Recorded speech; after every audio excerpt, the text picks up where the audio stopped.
औलाद आदम का सबसे बड़ा दुश्मन इब्लीस। इब्लीस जिसके शर व वसवसों से दुनिया का कोई फर्द भी महफूज नहीं रह सकता, बड़े बड़े आबिदों और जाहिदों को भटकाने वाला। इस वीडियो में हम उन्हीं लोगों में से एक इबादत गुजार और मुतक्की शख्स बरसीसा के वाक़या को जानेंगे, जिसने सारी उम्र तो अल्लाह की इताअत में गुजार दी, लेकिन शैतान ने कुछ ऐसा चाल चला कि वो एक हसीना का दीवाना हुआ और काफिर होकर मरा। इस्लाम की आमद से कबल कौम बनी इसराइल में बरसीसा नामी एक नहायत इबादत गुजार और परहेजगार बंदा रहा करता था। ये एक नामालूम और छोटे से गांव का रहने वाला था। इस शख्स ने अपनी ज़िंदगी के 60 साल अल्लाह की इबादत में गुजार दिए थे। सारे इलाके में बरसीसा को इज़्ज़त व एहतराम की निगाह से देखा जाता था। एक मर्तबा बरसीसा के गांव के 3 नौजवानों को जंग पर जाने की नौबत पेश आई।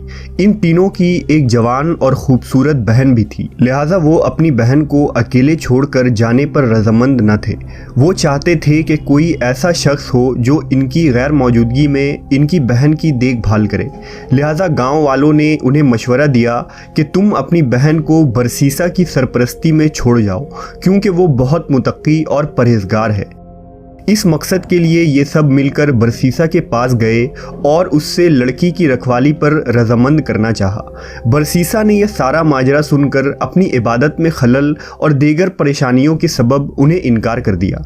लेकिन इस मौके पर शैतान ने बरसीसा के दिल में पहला वसवसा डाला। शैतान ने बरसीसा की नरम दिली से फ़ायदा उठाते हुए उसे सरगोशी की कि अगर ये लोग तुम्हारी तरह कोई नेक आदमी न ढूंढ सके और इस लड़की को किसी गलत आदमी के पास छोड़ गए तो इस लड़की की ज़िंदगी ख़राब हो सकती है और तुम भी इसमें बराबर के ज़िम्मेदार होगे। बरसीसा शैतान के इस वसवसे में आ गया और अगले ही दिन उसने उन 3 नौजवानों से उनकी बहन की रखवाली की जिम्मेदारी कबूल कर ली। अब वो नौजवान लड़की बरसीसा की इबादतगाह के सामने वाले घर में रहने लगी। शुरुआत में बरसीसा खाने पीने और दीगर ज़रूरियात की चीज़ें अपनी इबादतगाह के बाहर रख दिया करता और वो लड़की ये चीज़ें उठाकर ले जाती।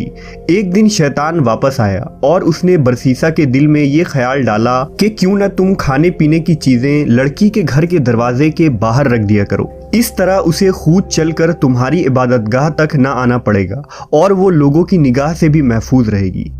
बरसीसा इस बात पर राज़ी हो गया और खाना पीना उस लड़की के घर के दरवाजे के बाहर रखना शुरू कर दिया। कुछ दिन बाद शैतान दोबारा बरसीसा के पास आया और उसे कहा, क्यों ना तुम ये खाना उस लड़की के घर के अंदर रखाओ, क्योंकि इस तरह वो दरवाज़ा खोलने और घर से बाहर निकलने की जहमत से बच जाएगी और किसी इंसान की नज़र में आने से भी बची रहेगी। बरसीसा को शैतान की ये बात भी बहुत भली महसूस हुई और उसने खाना पीना उस लड़की के घर के अंदर रखना शुरू कर दिया। कुछ अरसा गुजरा तो शैतान दोबारा वापस आया। इस बार शैतान ने बरसीसा से कहा कि वो लड़की दिन रात अकेली रहती है, कहीं तन्हाई से उकता कर बीमार ना हो जाए। तुम्हें चाहिए कि तुम कभी कभी इससे बातचीत कर लिया करो। इस तरह तुम उसे इबादत की तरफ भी राग़िब करो और नेकी की तरफ बुलाओ। बरसीसा को शैतान की ये बात भी बहुत पसंद आई और उसने एक दरवाजे के पीछे से लड़की से बातचीत करना शुरू कर दी। लेकिन इस तरह गुफ्तगू करने के लिए उन दोनों को बुलंद आवाज़ में बात करना पड़ता और दोनों को कोफ्त होती। अब शैतान ने बरसीसा से कहा कि तुम लड़की को अच्छी अच्छी बातें सिखा रहे हो और वो खुद भी इबादत की तरफ राग़िब हो रही है, तो इसमें हर्ज ही क्या है कि तुम उसके कमरे में उससे ये बातें बताया करो।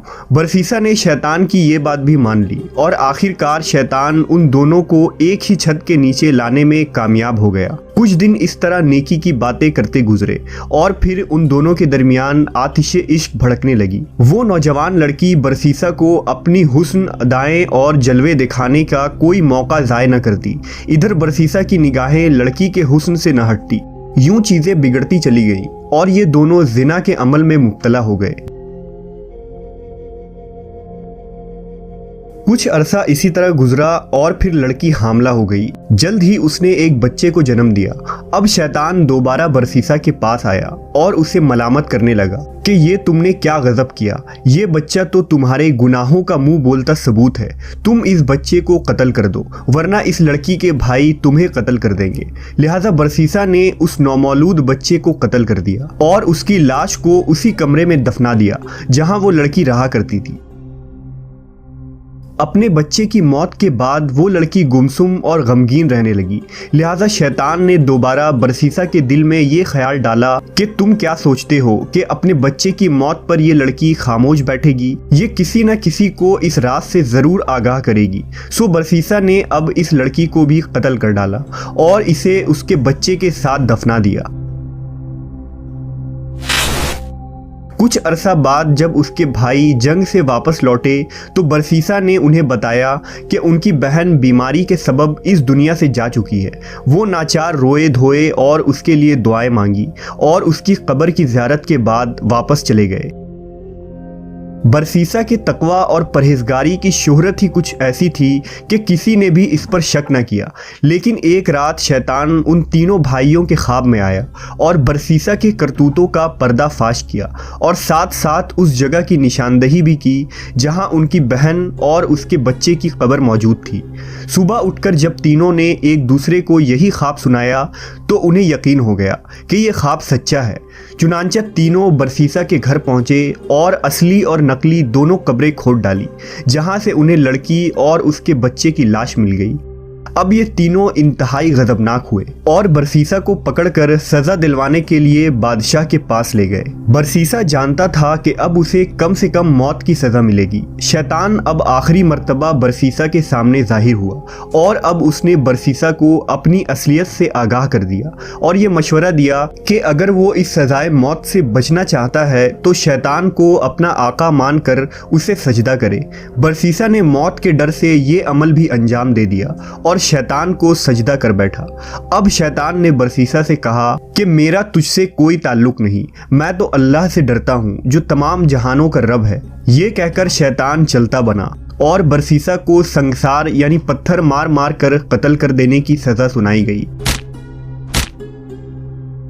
और इस तरह बनी इसराइल का ये मोमिन और परहेजगार राहिब कुफ्र की हालत में मरा। हमारे लिए इस वाक़े में बहुत सारे इबरत मौजूद हैं कि शैतान किस तरह एक आबिद और जाहिद शख्स को भी गुमराह कर सकता है। शैतान लंबी तदाबीर करके इंसान को गुनाह के करीब करता चला जाता है। वो एक दोस्त बनकर इंसान को वरगलाता है जबकि शैतान इंसान का खुला दुश्मन है। जिस तरह शैतान ने बरसीसा को गलत मशवरे दिए और अपने वादे से फिर गया, अपने गुमराह करने वालों को भी शैतान क़यामत के दिन कहेगा कि मैंने जो बोला वो झूठ था और अल्लाह का वादा सच्चा है। मेरा तुम पर कोई बस नहीं था लेकिन तुमने मेरे झूठ पर अमल किया और गुमराह हो गए। इस वाक़े का इशारा कुरान मजीद में भी मौजूद है। लिहाजा ये वाक़या हज़रत अली, अब्दुल्ला इब्न मसूद, ताऊस, मकातिल बिन हयान और इब्न कसीर ने मुख्तलिफ अल्फाज के साथ सूरह हशर की इन आयात की तफसीर में बयान किया है।